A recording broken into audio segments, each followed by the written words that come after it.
Hi guys, welcome back to my channel. Alam nyo ba? So meron naman tayong bagong video na itatake ngayon mga idolo. Ito ay galing kay MaxDev PH. Ang sabi niya dito, Philippine Navy gets donation high-tech drones from US. Diba? Basta pag donation guys, palakpakan natin. Ano bang US?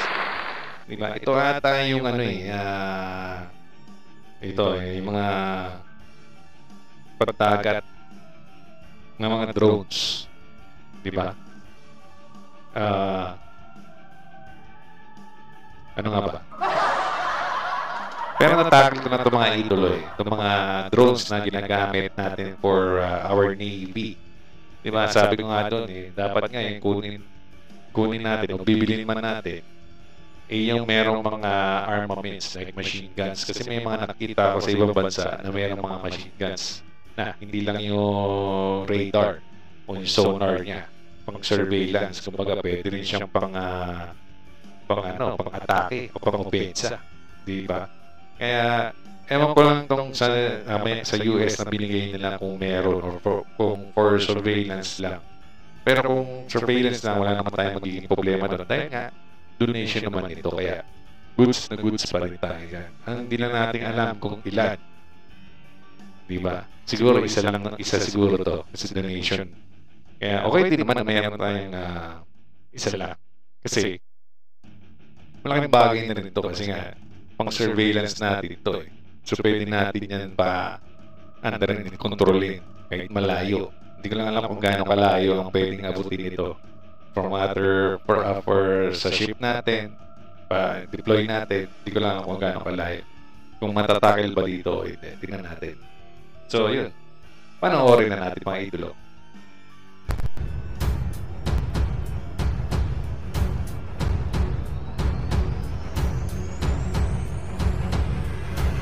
Maliit lang talaga siya. The United States has recently provided the Philippine Navy with a new technological edge in the form of unmanned surface vehicles, USVs. A move aimed at strengthening the nation's ability to defend its exclusive economic zone, USVs, and assert its sovereignty in the contested waters of the South China Sea. This significant transfer, which was announced during a press conference in Palawan, marks a new chapter in the Philippines' defense capabilities and showcases the growing partnership between Washington and Manila in response to the ongoing maritime dispute with China. During the conference, U.S. Secretary of Defense Lloyd Austin and Philippine Secretary of National Defense Gilberto Teodoro shared details of the U.S. government's donation of Mantis T-12 USVs, a state-of-the-art technology developed by Maritime Tactical Systems, MARTAC. The transfer of these unmanned vehicles is part of a broader security assistance program aimed at strengthening the defense posture of Southeast Asian nations in the face of China's increasingly aggressive actions in the region. According to Austin and the Pentagon, the Mantis T-12 drones are a key capability for the Philippine forces as they seek to protect their maritime rights, particularly in their exclusive economic zone in the South China Sea, which is subject to competing territorial claims. The Mantis T-12 USV is a versatile and highly capable system that is 3.6 meters in length and can carry payloads of up to 64 kilograms. This makes it an ideal asset for a range of military missions, including surveillance, swarming operations, and electronic warfare.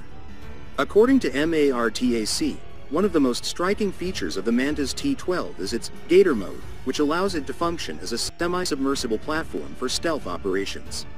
Although the Philippine Navy's specific version of the USVs has not been fully disclosed, images from recent events, including the Asymmetric Warfare Symposium, indicate that the drones are equipped with advanced technologies, including an electro-optical, infrared, EO, IR system and a Starlink satellite communication terminal. These enhancements will provide the Philippine Navy with significant surveillance capabilities, allowing it to monitor its maritime domain and respond rapidly to any threats or incursions. This deployment of Mantis T-12 drones is not the end of the story. Austin emphasized that these drones are just the beginning of a broader initiative that will see further investments in unmanned systems through the $500 million of foreign military financing that the U.S. pledged to the Philippines in July. These developments reflect Washington's commitment to ensuring that the Philippines has the necessary tools to safeguard its territorial integrity and its rights to the resources within its EEZ. In his remarks, Austin highlighted the strategic... Meron may idea guys kung ilan?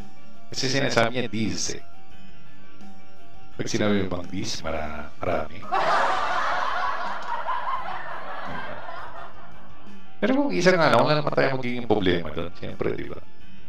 Maraming tulong na talaga yan. Kasi nga eh, at least, kahit ano, meron na tayong pang surveillance kahit di na tayo lumapit pwede na tayong i-deploy lang natin yan.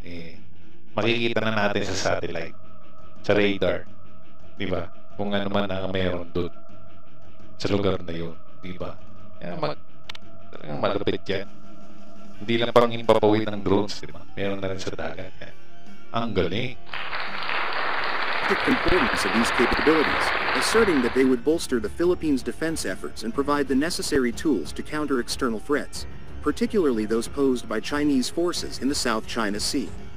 The introduction of the Mantis T-12 USVs is a historic moment for the Philippine Navy, as they are the first unmanned surface vehicles ever to be deployed by the service.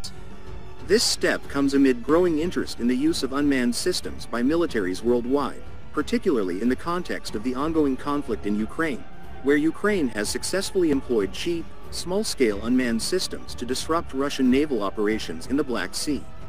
Similarly, the Houthis in Yemen have used these types of systems to target global shipping in the Red Sea. The introduction of USVs into the Philippine Navy's arsenal is a response to the growing asymmetry in military power between the Philippines and China, and it signals a shift in the country's defense strategy to incorporate more cost-effective, asymmetric systems.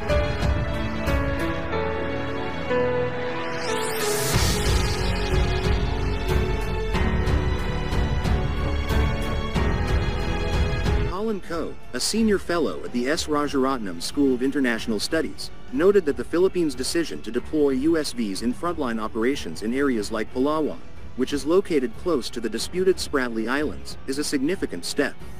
Coe pointed out that the small size of the Mantis T-12 makes it a flexible tool for limited combat and intelligence, surveillance, and reconnaissance (ISR) missions. He also emphasized its potential use in resupply operations, particularly for the Philippine Navy's outposts in the South China Sea, such as the BRP Sierra Madre, which has been... Pwede rin, di ba? Pwede mong lagyan ng ano yan, resupply resupply nga. Diba? Lagyan mo lang dun eh. Tapos yan yung patakboy mo pupunta dun sa Sierra Madre para nga mabigyan natin ng resupply ang mga ating mga sundalo. Diba? Kaya maraming pwedeng paggamitan nito. Kaya malaki talaga tulong sa ating Philippine Navy itong USB na ito. Diba? Unmanned surface vehicle. Stick yan mga idolo. Stranded at 2nd Thomas Shoal. While the USV's payload capacity may be limited, Coe argued that a sufficient number of these systems could play a critical role in resupplying these outposts and even serve as primary platforms in resupply and operational missions, particularly... Yun nga siyempre yung resupply, masyadong marami yan. Hindi naman kakayanin ng isang USB lang yan. Kailangan marami rin tayong mga ganyan. Para nga, hindi na masyadong masilip ng China. Diba? Kasi maliit lang to eh. Ewan ko lang kung kita to sa radar, pero at least ito makakalusot to. Papunta dun sa Sierra Madre, diba? Yeah. Ayos to. In areas where larger manned vessels might face difficulties due to Chinese interdiction activities. However, the deployment of USVs in such a high-stakes geopolitical environment is not without its challenges. Experts like Coe raised concerns about the vulnerability of the USVs to electronic warfare and countermeasures that could be employed by China's People's Liberation Army, PLA. Coe pointed out that China has closely monitored the ongoing conflict in Ukraine and is likely to apply lessons learned from the war to develop countermeasures that could neutralize the effectiveness of these unmanned systems. Despite these concerns, Coe stressed that the transfer of the Mantis T-12 drones to the Philippines represents a significant shift in U.S. defense assistance. It underscores Washington's Matas. willingness to move beyond traditional military Well. transfers and support its allies with cutting-edge, asymmetric technologies that are well-suited for modern maritime conflicts. In addition to the USV transfer, the Pentagon also introduced a new initiative aimed at bolstering maritime security in the region. The Maritime Security Consortium, a private-public partnership, is designed to strengthen the maritime capabilities of countries in Southeast Asia, many of which are facing increasing pressure from China's territorial claims in the South China Sea. Ayos yun. As part of this initiative, the U.S. plans to deliver $95 million worth of maritime security capabilities to countries across the region in the coming months. $95 million. This effort is set to culminate in a series of demonstrations during the 2025 Balakatan exercises in the Philippines, a key opportunity for the U.S. and its regional allies to showcase their enhanced maritime security capabilities. The transfer of the Mantas T-12 USVs to the Philippine Navy is a clear demonstration of the U.S.'s commitment to supporting its allies in the face of rising Chinese influence in the Indo-Pacific region. It represents a new phase in the U.S.-Philippine defense relationship, one that leverages advanced technologies and unconventional tactics to counter the growing challenges posed by a more assertive China. The deployment of unmanned systems like the Mantas T-12 will play a crucial role in enhancing the Philippines' maritime domain awareness, providing a flexible and cost-effective tool for monitoring and defending its waters. While challenges remain in terms of countermeasures and vulnerabilities, the transfer of these USVs represents a critical step towards strengthening the Philippines' ability to defend its sovereignty in the increasingly contested waters of the South China Sea. Correct. Fantastic. Well.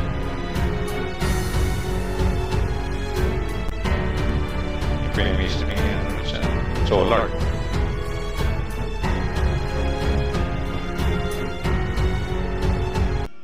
So yun, diba? Pero may nakita, diba?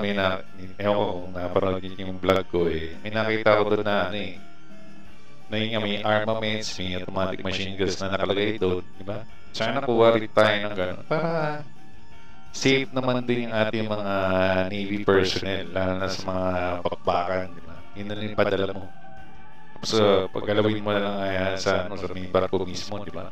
Automatic na, diba? Para safe ang ating mga Navy personnel o sino man ang pwedeng gumamit nito, diba? Pero ito nga, dahil donation, nagpapasalamat tayo sa US mga idolo. Kasi sabi ko nga, lahat ng donation isa tagapin talaga natin kasi malaking tulong sa ating bansa yan, lalo na wala tayong ganyan at ngayon pa lang tayo nagkaroon ng ganyan at syempre malaking tulong din sa atin yan pang surveillance sa ating EEZ, Exclusive Economic Zone, lalo na sa West Philippine Sea, di ba? Kaya goods na goods yan. So abangan pa natin guys kung ano pang pwedeng itulong sa atin ng US, kung ano pang mga possible na ibigay nila at itatakil natin yan mga idolo. So maraming salamat sa video ni Max Def PH mga idolo.